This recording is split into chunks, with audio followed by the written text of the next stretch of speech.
Damn, Jay. Shit, you know what I feel like right now? I feel like Michael Jordan, bitch. Game 7, it's 3 seconds on the clock. Give us the ball, bitch, you know what we gon' do, nigga. It's game time, nigga. We clutch for it.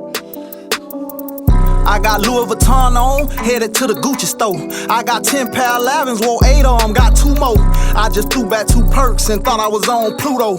Walking around, pockets fat, looking like a sumo wrestler. I be charged up like a Tesla. If a nigga play, he gon' lay her, he gon' end up like a vegetable. Got a bad bitch and I'm texting her, she wanna eat milk like an edible. I'm breaking down all these chickens, how I'm living, this shit federal. I ain't never filed my taxes, but I'm bringing in hella revenue at the top. Yo, what it do, man? It's your boy AG Lottie, man. We back with another one. Tapping in with Takeover, man. Today, I got a special guest, man. Somebody in the community who been dropping them bows and dropping them lows on them people out there, man, for a minute. You know what I'm saying? Doing this thing. Really one of the pillars in the boxing community in the 239, man. So without further ado, man, I'm gonna let her introduce herself. Yo, what up, man? It's Marcus Willis, Willis family, Assassin Fight Club. I already know what time it is. All right. So, bro, I kind of want to start from the beginning. Like, you obviously from Fort Myers. Yeah. So talk about coming up in Fort Myers. Like, what schools you went to? What's some things you remember as a kid? You know what I'm saying? What sports you might have been into? Yeah. So my family was like tapped in big in sports. You know? So, if y'all know Miss Anslin at Stars Complex, yeah, my mom and my dad were pillars in the community. Right. You know, both very big in helping guide a lot of young men and women in this community. So grew up in East Fort Myers.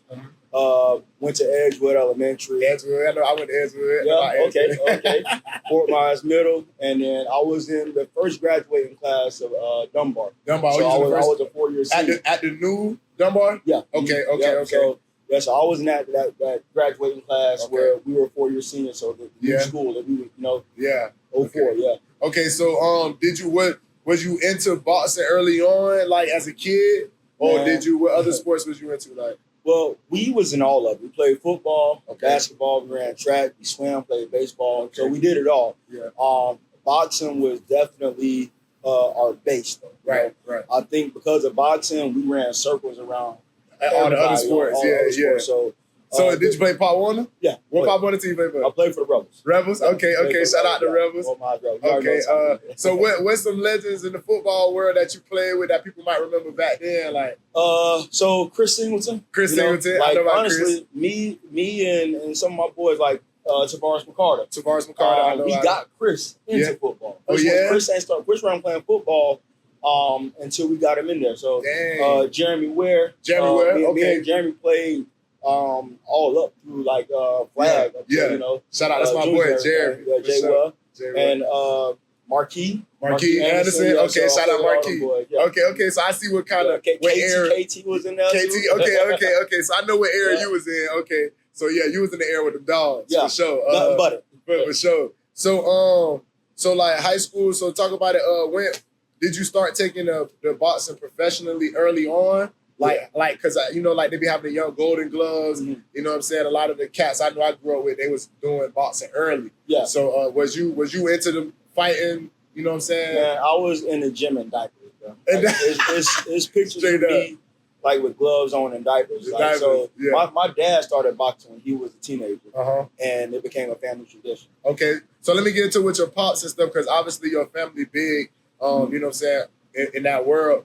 Did your pops professionally fight, or? My dad never fought professionally, but he fought amateur. Amateur? He had maybe 20-something amateur fights and everything. But rumor has it that my dad used to spar with Hector Camacho. Okay. Yeah. So that's what I heard.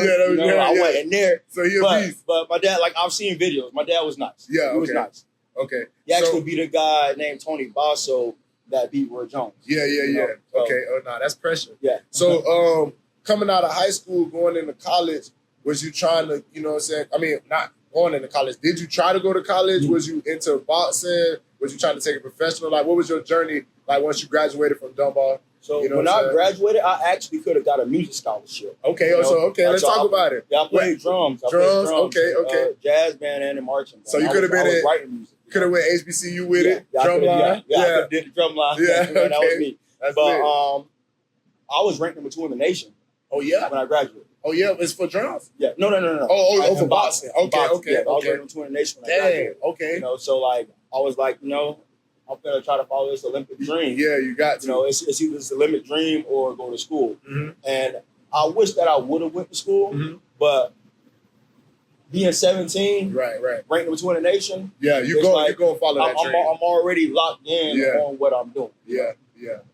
Nah, facts. So fast forward.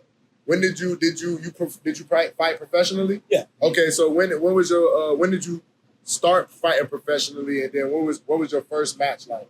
So I turned pro in 2009. After a very extensive amateur career, very decorated amateur career. I had 125 amateur fights. You had 125 amateur fights? I was 108 and 17. Dang. And was ranked number 2 in the nation in 2004 in the top 10 from 04 to 08 before I turned pro. Yeah. And damn, so you had 100 plus fights under your belt before you went pro. Yeah. It was a reason for that? Like, is it because I see, like, of course, we know the Mayweathers and stuff like that, and they so particular about once you go pro, you don't want to damage that record. Yeah. So is that why you fight so many times before you start counting those fights? When you're competitive in this sport, you're going to be fighting often. You know, you're not going to get to the point of having a great pro career unless you had that extensive and challenging, decorated amateur career. Right. The elite pros are the ones that have 200-300 amateur fights. You know? Dang. So if you're not growing in this as a child, when you get to an adult, you're going to get a rude awakening. So you want to make your mistakes in the amateur. Yeah, facts. That make a lot of sense. Yeah. So let's talk about your first professional fight. Like, where was it? What city, state, and then what was your mindset going into your first professional fight? My first professional fight, it wasn't glitz and glamour.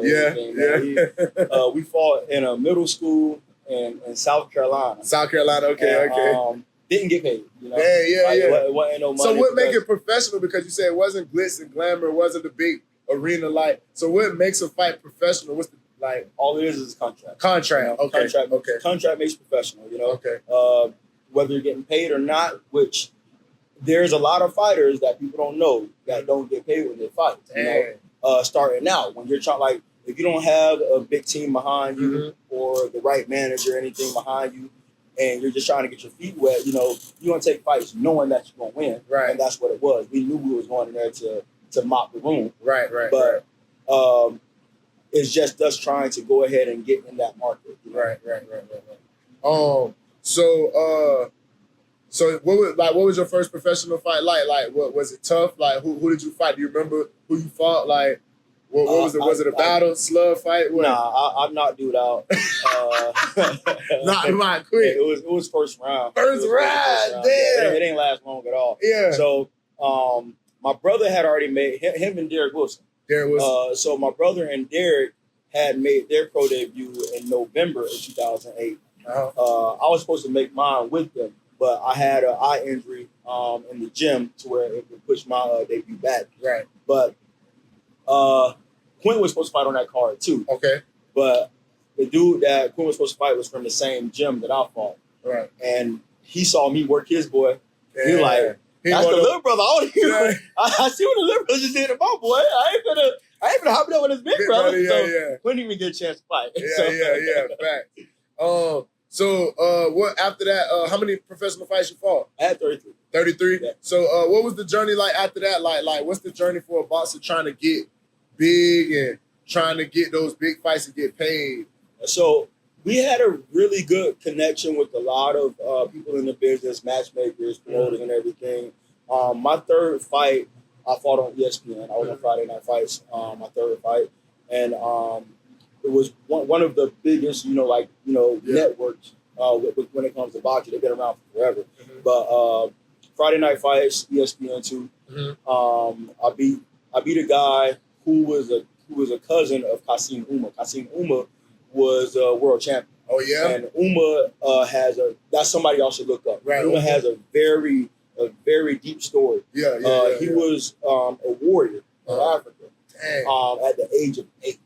Dang. Bro was carrying around an AK that was bigger than him. So the Blood Diamond trade, he was part of that. He was a part of that. Yeah. Whoa. And Kasim, really good dude. But me and we sparred with them, really cool dude. But I beat his cousin my third pro fight. Okay.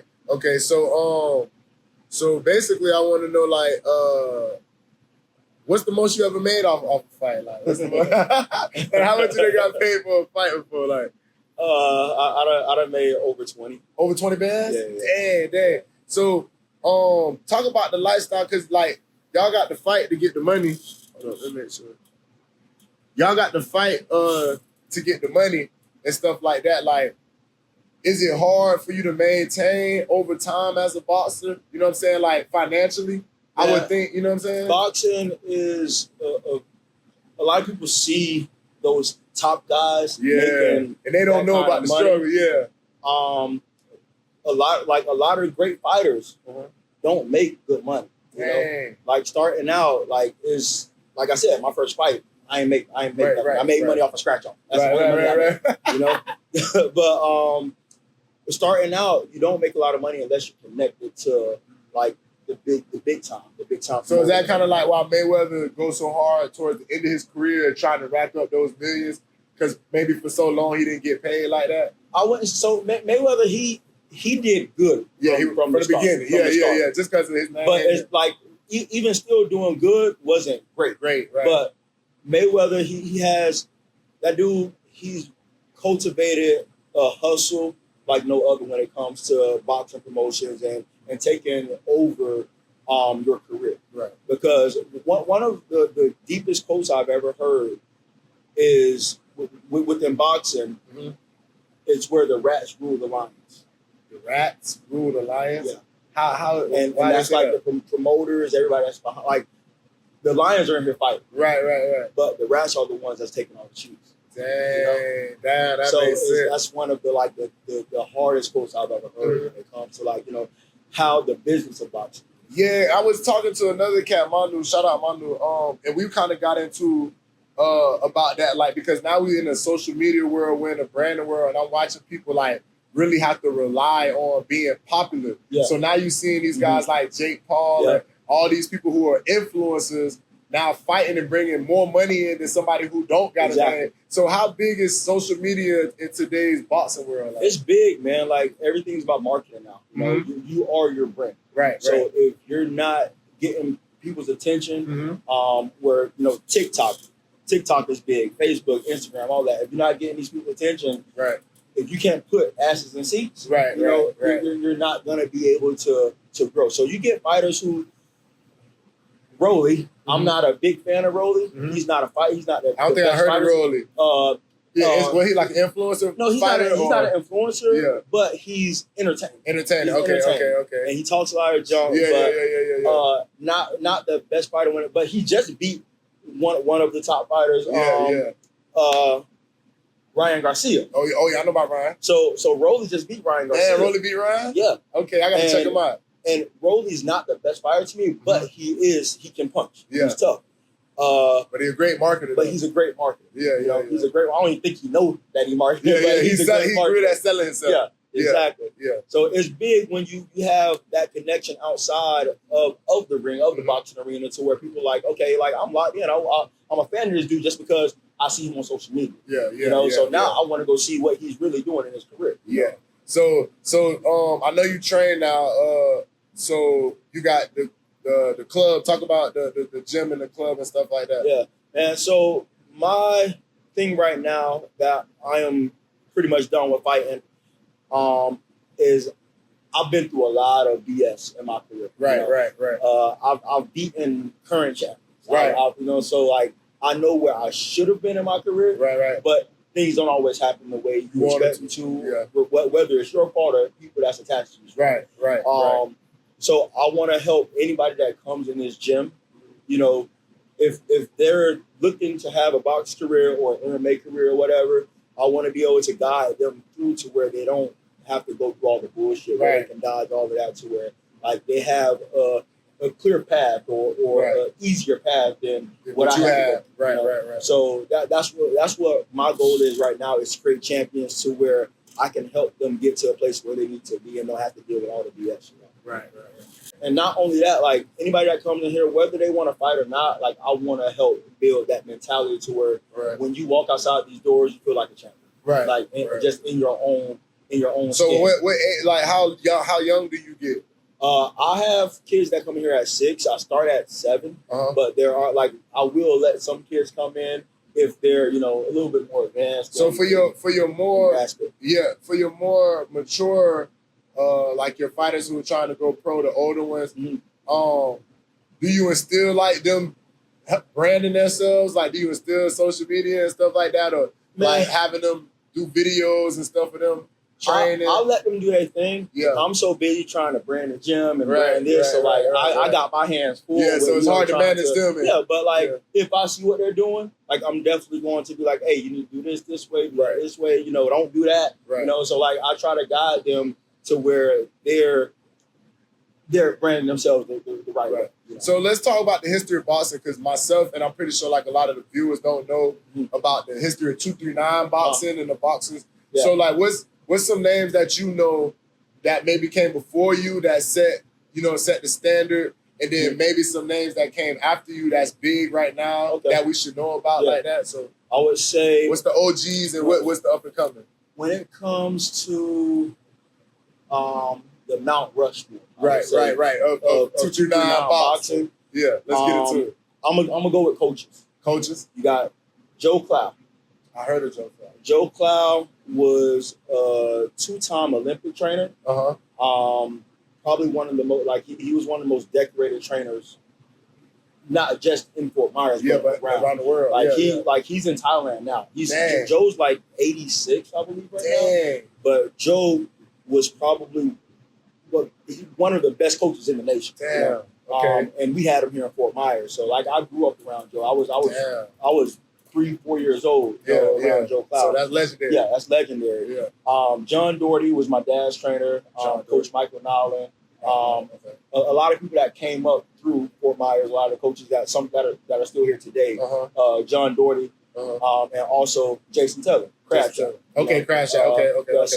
So Jason, Joe Clow, John Doherty, and then my dad was definitely like like my dad after. And he Marcus Willis, what, senior? No. So Larry. Oh, Larry. Larry Wilson. Okay. Yeah. So my dad, he paved the way for a lot of the coaches that have gyms now. Like a lot of people that have gyms now, either coached with my dad, or came up through my dad's program. Yeah. So my dad's definitely a staple, like a big staple in this boxing community. Nah, that's big. So what's some of the up and coming YGs that you're seeing now, like the ones that's young, the 18s and up, that got potential to be like some big star boxers from around here? Like, man, we got some kids in here. I have a kid named Nick Monteiro, Brazilian kid. Okay. He came in like just a natural beast. He's going through an injury. He's recovering. He just sparred for the first time back last night. But like the kid came in, and I'm like, dude, you done this, bro? He's like, nah. Yeah. And he was fighting within like 3 or 4 months of being in the gym. Yeah. And solid, Yeah. So Nick Monteiro is gonna be like, he's gonna be a big name. Okay. I got a lot of guys in my gym. Brian Kennedy, Yeah, I know about Brian. All of us know of. Yeah. BC still around. Okay. We're trying to get him ready to get back in the ring. Right. My dad has a couple of guys in his gym. Jaden, what's Jaden's last name? I can't think of Jaden's last name right now. But Jaden is really solid. Yeah. Can punch. Yeah. He can move. Big kid. Yeah. And there's a kid named Jonathan Peralta, who came up through my dad's gym. Okay. And I've known him since he was 14. But Jonathan Peralta, like, he's been fighting at a lot of national tournaments, and he's doing really good. Nah, that's what's up. Yeah. So I see you got the UFC case back there. Do UFC fighters come here too and train? Or? Yeah, we got some MMA guys that come here. So we're trying to build that program. I've coached a couple of UFC fighters. Michael King, who's out of Naples, he fought. Yeah. He was on the Ultimate Fighter back in like 2013, I believe. Okay.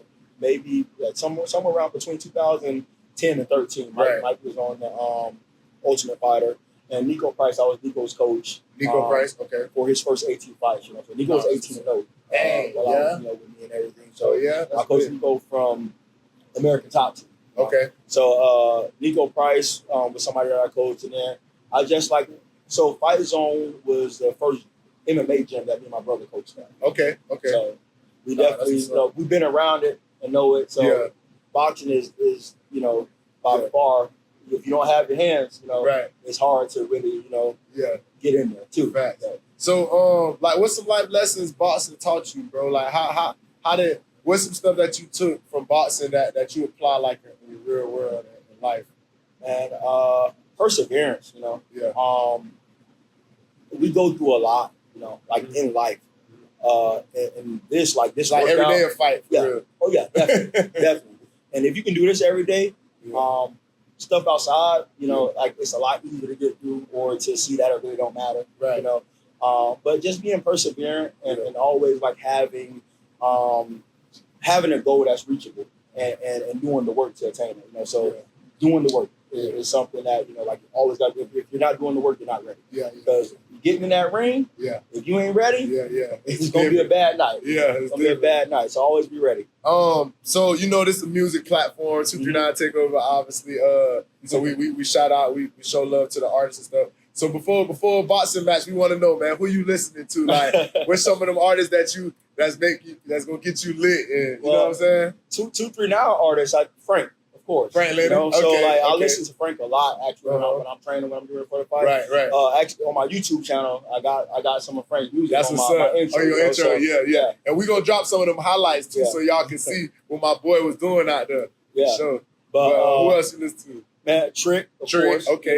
But I listen to a lot of old school too. I listen to James Brown. James Brown. I listen to Nina Simone. Okay. So I listen to a lot of different stuff, man. I'm all over the place with I play music. So I play drums and all that. So you really musically inclined for real. Definitely. So did you ever get involved in with artists in the studio? Was you ever around studios and stuff like that? Yeah. So I done recorded before. You recorded before? Okay. With Red, Dirty Red, for sure. I recorded before, so I play a little bit of piano. Okay, that's what's up. Drums and everything, and sang a little bit. But my mom, she sings and everything, so we came up, through music, sang in the church, playing drums in church and everything. So very musically inclined. Facts.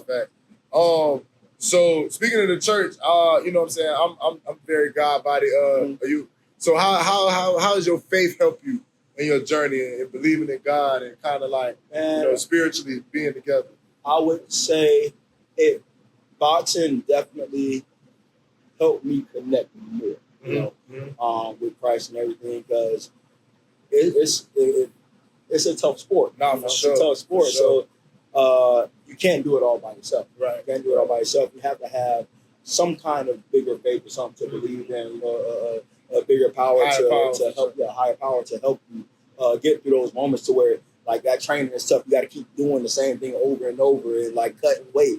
So a lot of it is very challenging. And if your spirit ain't right, it's going to be hard to really do the work. Right. Speaking of weight, I didn't ask you what weight limit was you fighting? What weight class was you fighting? So I fought at junior middleweight. Most of my career was started at junior middleweight. Okay, 154. Okay. Mm-hmm. So before I get out of here, bro, I kind of just wanted to know, what's your vision for your gym and for your fighters and stuff like that, and how you want to see the 239 grow in the boxing world? Yeah, man, my vision is just bringing community, man. I want to build this community to where we're having events to where we're it's not just fighters involved. Right. It's people that regardless, working out. Right. You gotta be healthy. Right. I'm really big on health and finance. Mm-hmm. If you're not healthy, you can't enjoy your finance. Yeah. They say health is wealth. Yeah. And if you don't have finance, it's hard to stay be healthy. Yeah. So I want to build a community to where we're growing, mentally, spiritually, and physically. And just doing events to where I'm bringing people that wouldn't normally come into it. Right. Yeah. So let's speak about it. You just had an event with Gary and two guys. Yeah. I can't think of brother name. JJ. Yeah. Uh-huh. So Gary and JJ, two regular cats from from the community from Fort Myers had a difference going back on Facebook, but they turned it into a positive thing. Do you feel like you want to see more of that, or like people having problems and settling in the ring? Definitely, man. If we could limit the bloodshed, bro, we're doing our job. Right, you know? right. So I'd rather somebody come in here and hash it out, duke it out, and then y'all can go home to y'all families and still enjoy life. And y'all turned it into a positive thing. Y'all made it into an event. Exactly. There was chairs here, people here watching. Yeah. So like it was good to see y'all turn something that was negative into like a positive thing. Definitely. Nah, that was and dope. then this Saturday we have a paint and sip event. You know? Oh yeah, okay. So this Saturday 8 p.m. we have a paint and sip event. So, that's gonna bring people that would normally come into a gym. So you try to bring different people, different coaches to the gym. Yeah, exactly. It's not just make it all about boxers. And people get intimidated because they think I got to be a fighter, to be in here or whatever. You don't, like you can come. Like I got so many different people in this gym, man.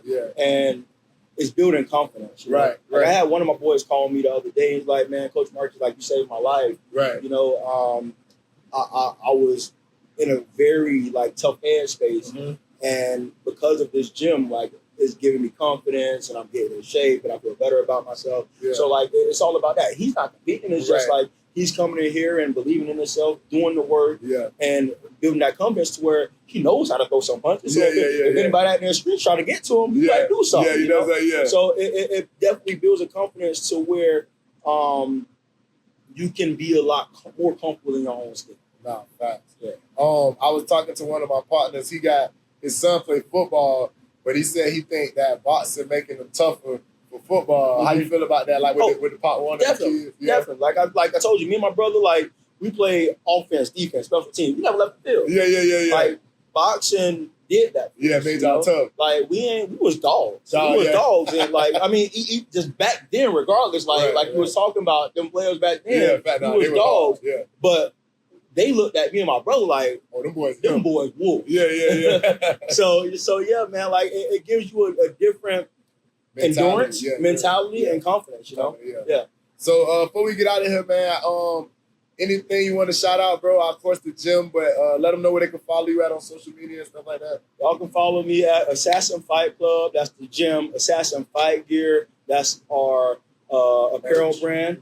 Merch, and then Marcus Willis Boxing is my tab. Okay. So yeah, man, y'all check them out. If y'all in the city, y'all want to train, y'all want to get into boxing, you know what I'm saying? If you just want to get your health and wealth together, y'all come in here, holla at Marcus Willis, you feel me?